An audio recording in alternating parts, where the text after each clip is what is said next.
Assalamualaikum dan salam sejahtera kepada semua pembaca berita politik semasa. Semoga hari-hari anda dalam keadaan baik dan sentiasa diberkati.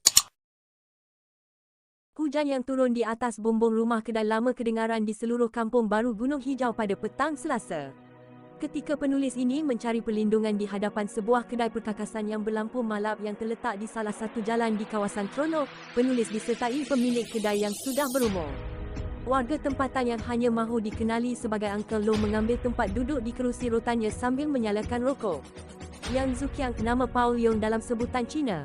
Dia bertanya, sambil menunjukkan sepanduk usang penyandang Parlimen Tronoh yang kontroversial yang tergantung di hadapan kedai bertentangan. Tidak banyak pembangunan di sini sejak 10 tahun lalu.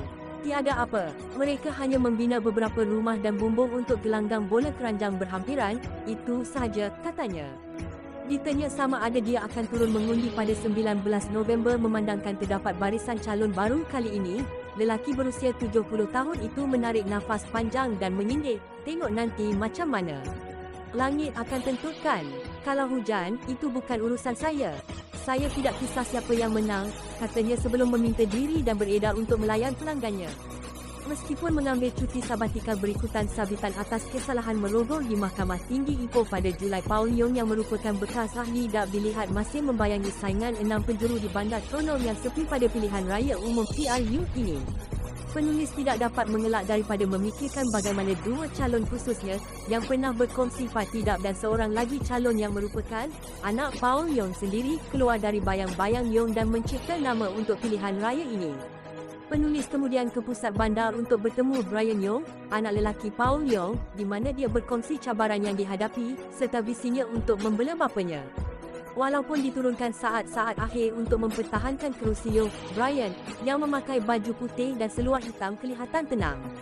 Mempunyai paras wajah yang ada iras bapanya, lelaki berusia 25 tahun itu mungkin dilihat sebagai budak mentah dalam politik.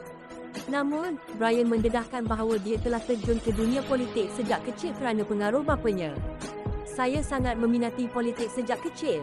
Saya sangat terpengaruh dengan politik, terutama parti tertentu, katanya ketawa, secara tidak langsung merujuk kepada DAP, bekas parti bapanya selama 16 tahun.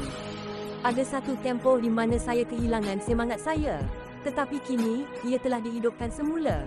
Ini adalah apabila penduduk Tronoh mendekati saya selepas bapa saya menyatakan hasrat untuk tidak bertanding kerusi DUN lagi, katanya kepada Malaysia Kini dalam satu wawancara eksklusif.